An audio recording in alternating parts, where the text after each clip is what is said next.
Good morning. Welcome back to my channel Travel and Tales with Jayanto. আজকে 8:45টার সময় উত্তরপাড়া থেকে রওনা দিয়েছিলাম। দিয়ে এখন ঘড়িতে বাজে এখন ওই 9টা, সোয়া 9টা।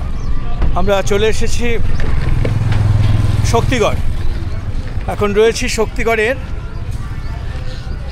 ল্যাংচা নিকেতনে। গাড়িটা ওখানে পার্ক করে আমরা ল্যাংচা নিকেতনে রয়েছি। এখানে ব্রেকফাস্টের জন্য ব্রেকফাস্ট করে তারপর আবার বেরিয়ে যাব। আজকে আমরা যাচ্ছি মাইথন। উত্তরপাড়া থেকে 223 কিলোমিটার দূরের মাইথন। অলরেডি গাড়িটা পার্ক করে আমরা ল্যাংচা নিকেতনে ঢুকেছি। এখানে ইডলি, দোসা, দই বড়া, সম্বর বড়া, পুরি সব কিছু পাওয়া যায়। আমাদের দুজনের ছোলার ডাল আর পুরি, আর ওদের এখনও বসে আছে, দোসা বানাবে তারপর আসবে। আমরা ততক্ষণ শুরু করে দিই। সেঞ্চু আর দিদি দোসা শেষ হয়ে এসেছে, আমরাও আগেই শেষ হয়ে গেছে আমাদের খাওয়া। এবার আমরা বেরিয়ে পড়ি। শক্তিগড়ে ব্রেকফাস্ট করে আমরা আবার রওনা দিয়েছি মাইথনের পথে। এখন সেঞ্চুর হাতে স্টিয়ারিং, আর পেছনে আমাদের খাদ্যমন্ত্রী আর প্রতিরক্ষা মন্ত্রী রয়েছে।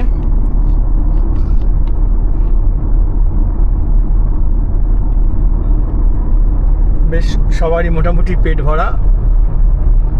সেঞ্চুর শক্তিগড়ের ল্যাংচাকে সেঞ্চুর স্পিডও বেড়ে গেছে, গাড়ির স্পিড বাড়িয়ে দিয়েছে। আর সেই জন্য কোপাইলটের আসনে আমার আর একটু ঘুম ঘুম আসছে, কিন্তু ঘুমোতে পারছে না, সেঞ্চুকে সামলাতে হচ্ছে, এত জোরে গাড়ি চালাচ্ছে।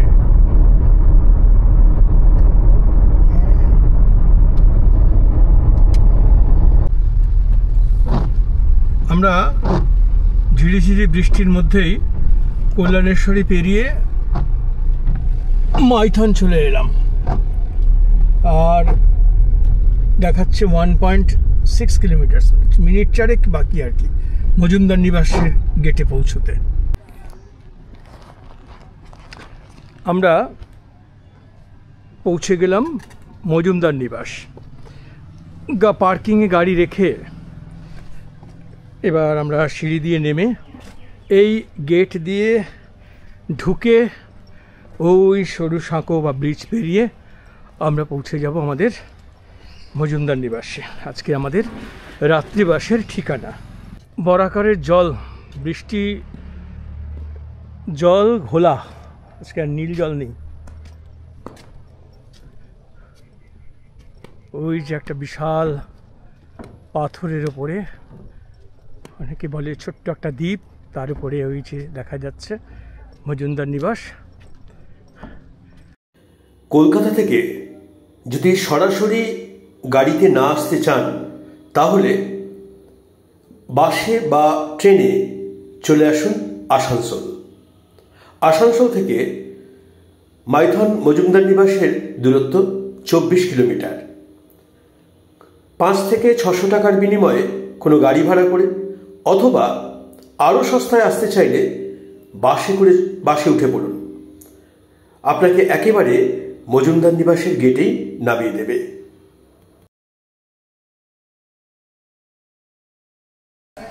মজুমদার নিবাসের রুম রেন্ট, এটা বুকিং হয় অনলাইনে ডিবিসি গেস্ট হাউস মজুমদার নিবাস অনলাইন বুকিং করলেই এটা চলে আসবে।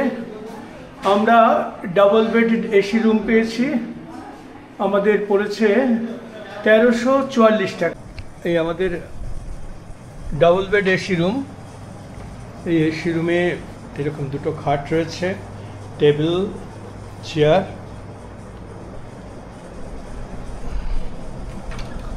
মোটামুটি পরিষ্কার পরিচ্ছন্নই আছে।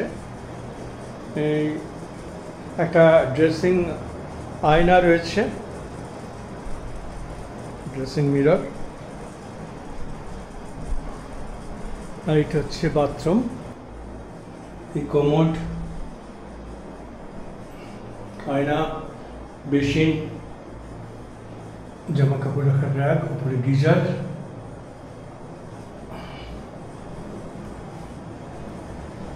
এই হচ্ছে মোটামুটি আমাদের। এটা হলো ডিবিসি গেস্ট হাউস মজুমদার নিবাসের ডাইনিং হল। ডাইনিং হলে ঢুকতেই প্রথমে যেটা নজরে পড়ে যে সেটা হচ্ছে বিভিন্ন বিশেষ বিশেষ ব্যক্তিত্বের ছবি। সেই জন্য প্রথমেই তাদেরকে আমি হাইলাইট করলাম। করে এই হচ্ছে টোটাল পুরো ডাইনিং হলটা।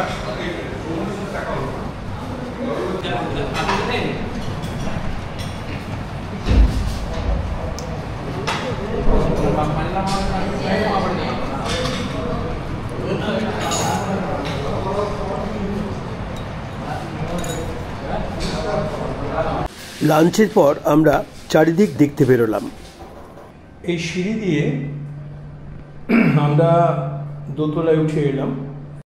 পশ্চিমবঙ্গ ও ঝাড়খণ্ড সীমান্তে বরাকর নদের উপর 15,712 ফুট লম্বা ও 165 ফুট উঁচু বাঁধ দিয়ে 65 বর্গ কিলোমিটার বিস্তৃত এই জলাধারটি নির্মাণ করা হয়েছিল। বাঁধের নিচে আছে 60 মেগাওয়াট বিদ্যুৎ উৎপাদন ক্ষমতা সম্পন্ন হাইডেল পাওয়ার স্টেশন। জলের বুকে মাঝে মাঝে দ্বীপের মতো চর জেগে রয়েছে, সেখানেও চোখ জুড়ানো সবুজের মেলা। কত সুন্দর সুন্দর নাম তাদের: আনন্দদ্বীপ, সবুজ দ্বীপ, শ্বেত দ্বীপ। পাড়ের কাছে এমনই একটা চরের উপর সুন্দর ছবির মতন এই মজুমদার নিবাস, ঠিক যেন পিকচার পোস্টকার্ড।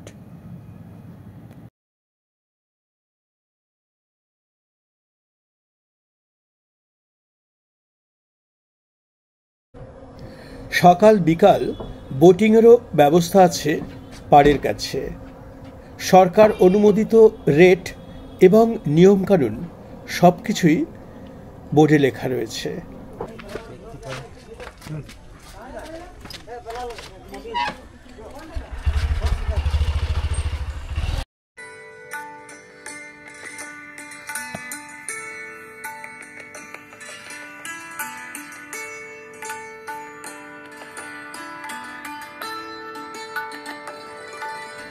এক সময় বিকাল গড়িয়ে সন্ধ্যা নামে বরাকরের বুকে রচিত হয় এক অদ্ভুত রোমান্টিক পরিবেশ। সূর্যদেব যেন রক্তবর্ণের পোশাকে নেমে এসেছেন বরাকরের বুকে। তারপর মুঠো মুঠো আবির ছড়িয়ে পড়ছে আকাশ থেকে জলে। সেই হোলি খেলায় মেতে উঠে অপরাহ্ন তার বিদায় বেলায় অভিষিক্ত করছে সায়ন্যকে। মুখ বিস্ময়ে সেই সন্ধিক্ষণের সাক্ষী হয়ে রইলাম আমরা। এই রাস্তাটা ড্যামের ওপর দিয়ে ঝাড়খণ্ডে ঢুকে গেছে, আর আমরা হাঁটতে হাঁটতে এই রাস্তা দিয়েই ড্যামের ওপরে উঠে এলাম।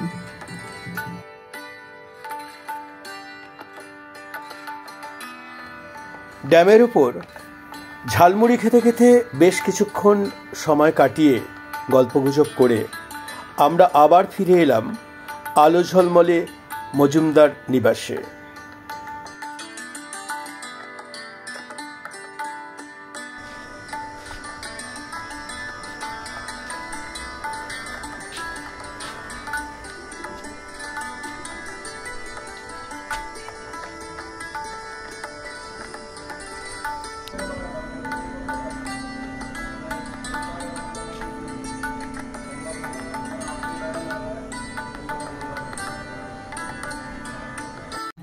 পরদিন সকালে মজুমদার নিবাসের ক্যান্টিনে ব্রেকফাস্ট করে চেক আউট করে বেরিয়ে পড়লাম আমরা।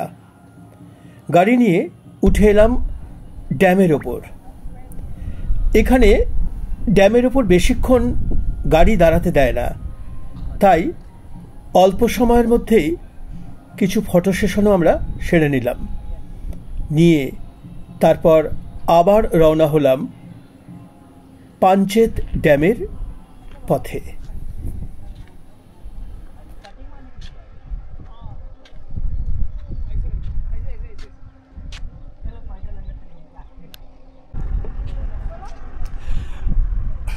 Good morning.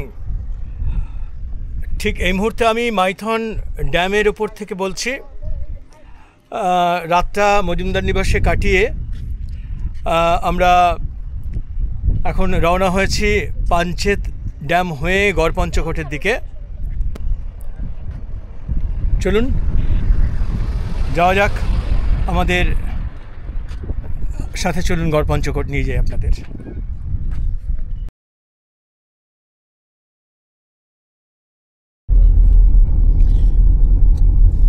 আমরা মাইথন ড্যামের ওপর কিছুক্ষণ কাটিয়ে এপারে চলে এলাম। জায়গাটা হচ্ছে কালী পাহাড়। এখান থেকে অসাধারণ একটা বিউটি দেখা যাচ্ছে। দেখ, ভীষণ সুন্দর। একটু দাঁড় করা আর না, চল আর তারপরে আধ ঘন্টার মধ্যেই 18 কিলোমিটার রাস্তা পাড়ি দিয়ে আমরা পৌঁছে গেলাম পাঞ্চেত ড্যাম। প্রসঙ্গত বলে রাখি যে মাইথন ড্যাম বরাকর নদীর ওপর নির্মিত হলেও পাঞ্চেত ড্যামটা কিন্তু দামোদর নদীর ওপর নির্মিত। সেঞ্চুর হাতে স্টিয়ারিং, সেই মাইথন থেকেই।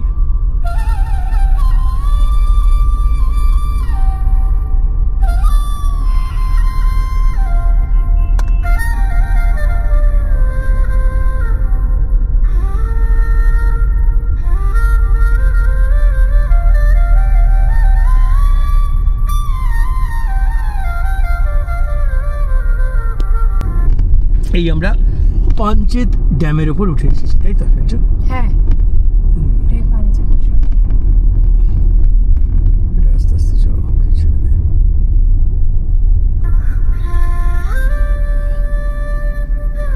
পাঞ্চেত ড্যাম পেরিয়ে এসে একটুখানি এগিয়ে এসে আমাদের গাড়িটা দাঁড় করিয়ে দিল। তার কারণ হচ্ছে এই সুন্দর সুন্দর আদিবাসী মূর্তিগুলো এত সুন্দর লাগছে। কাশবনের জঙ্গলের মধ্যে রাস্তার ধারে খুব সুন্দর লাগছে। বুঝতে পারলাম যে আমরা আবার ঝাড়খণ্ডে ঢুকে পড়েছি। তারপর পুয়াপুর জঙ্গলের পথ ধরে আমরা আবার রওনা হলাম গড়পঞ্চকোটের পথে।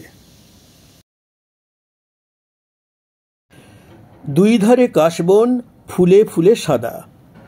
হ্যাঁ, নীল আকাশে পেঁজা তুলোর মতো মেঘ আর সাদা কাশফুলের সমারোহ দুটোই জানিয়ে দিচ্ছে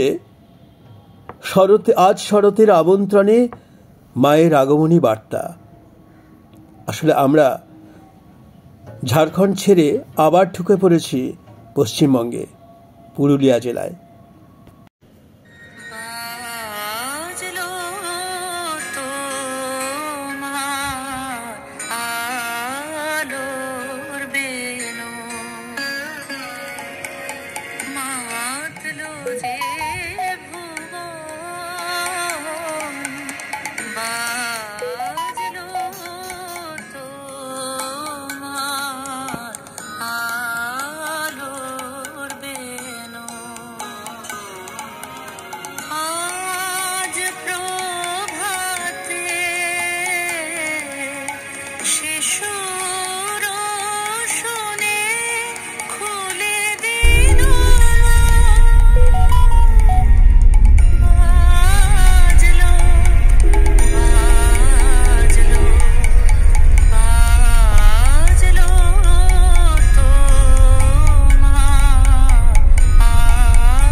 আমরা এখন মাইথন থেকে পাঞ্চেত ড্যাম হয়ে বেশ পুয়াপুর জঙ্গলের মধ্যে দিয়ে এসে পৌঁছলাম গড়পঞ্চকোট মন্দিরের সামনে।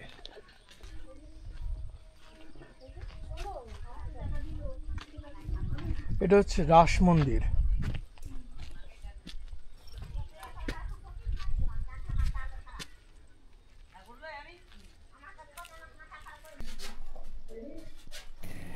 এটি আসলে লক্ষ্মীনারায়ণের মন্দির। মন্দিরের গায়ে টেরাকোটার কাজ এখন রক্ষণাবেক্ষণের অভাবে একদম ধ্বংস হয়ে গেছে। স্থানীয় একজন মানুষ বলল এটা নাকি পাতাল হনুমানের মূর্তি, আর এই ছাউনিটা হচ্ছে তার মন্দির করে দিয়েছে।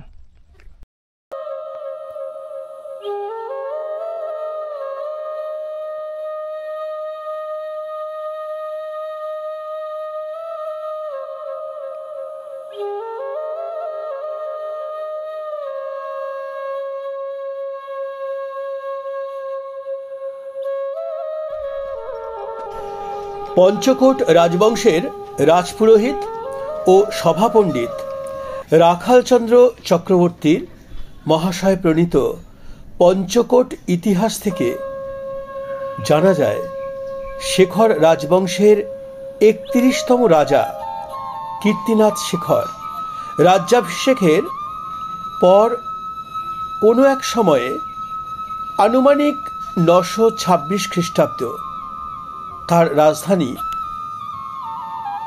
পঞ্চকোট পাহাড়ের দক্ষিণ পাদদেশে স্থানান্তরিত করেন। এখানে প্রায় ৩০ জন রাজা দীর্ঘ ৮০০ বছর ধরে বংশ পরম্পরায় রাজত্ব করেছিলেন। পরবর্তী সময়ে উপযুক্ত রক্ষণাবেক্ষণের অভাবে ও কালের নিয়মে রাজবাড়ি, রানীমহল, দরবার কক্ষ সহ অন্যান্য অসংখ্য স্থাপত্য আজ ধ্বংসস্তূপে পরিণত হয়েছে। টেরাকোটা স্থাপত্যের অসংখ্য মন্দিরের মধ্যে ২টি ভগ্নপ্রায় জোড়বাংলা মন্দির, ৩টি পঞ্চরত্ন মন্দিরের মধ্যে একটি সংস্কার করা হয়েছে। গড়পঞ্চকোট থেকে রওনা দিয়ে ঘণ্টাখানেকের মধ্যে আমরা চলে এলাম বরন্তী লেকের কাছে। তারপর রামজীবনপুরের মেঠো পথ ধরে রওনা দিলাম বাড়ির দিকে। বাড়ি ফিরে যাচ্ছি এক আশ্চর্য হারিয়ে যাওয়ার মজা নিয়ে। হারিয়ে গিয়েছিলাম প্রকৃতির স্বপ্নরাজ্য মাইথনের নৈঃশব্দের অহংকারে। হারিয়েছিলাম বরাকরের সমুদ্রনীল জলে অস্তমিত সূর্যের আলো ছায়ার খেলায়। হারিয়ে গিয়েছিলাম অপরূপ অরণ্য ঘেরা পঞ্চকোট পাহাড়ের সবুজের মাঝে। আর এই হারানোর মধ্যেই পেয়েছিলাম গোপা, সেঞ্চু আর দিদির মধুর সাহচর্য, যাদের ছাড়া সর্বাঙ্গ সুন্দর হতো না আমার এই হারিয়ে যাওয়া। ও হ্যাঁ, আর একজনের কথা তো বললামই না। তার কাছে নৈঃশব্দের অহংকার আছে, তার উঠোনে বনজ্যোৎস্নার আলো আছে, কোলভরা আকাশ আছে, শালপিয়ালের ছায়া আছে, তার বাগিচায় পাখিদের গান আছে, আর তার মন কাড়া রূপের ভারী দেমাক। ভাবছেন, খুব ভাবছেন না অধৈর্য হয়ে যে কে সে? তাই কানের কাছে ফিসফিস করে বলি, এই যে যার পথ ধরে বাড়ি ফিরে যাচ্ছি, আমাদের সেই গ্রামের নামটি বরন্তী। পরের বার তার কাছে এসে থাকার প্রতিশ্রুতি দিয়েই বাড়ি ফিরছি। ভিডিওটি ভালো লেগে থাকলে আমাদের চ্যানেলটিকে সাবস্ক্রাইব করে সঙ্গে থাকুন এবং বেল আইকনটি অন করে দিয়ে পরবর্তী নতুন ট্যুরিস্ট স্পটের ভিডিওর জন্য অপেক্ষা করুন। ভালো থাকবেন।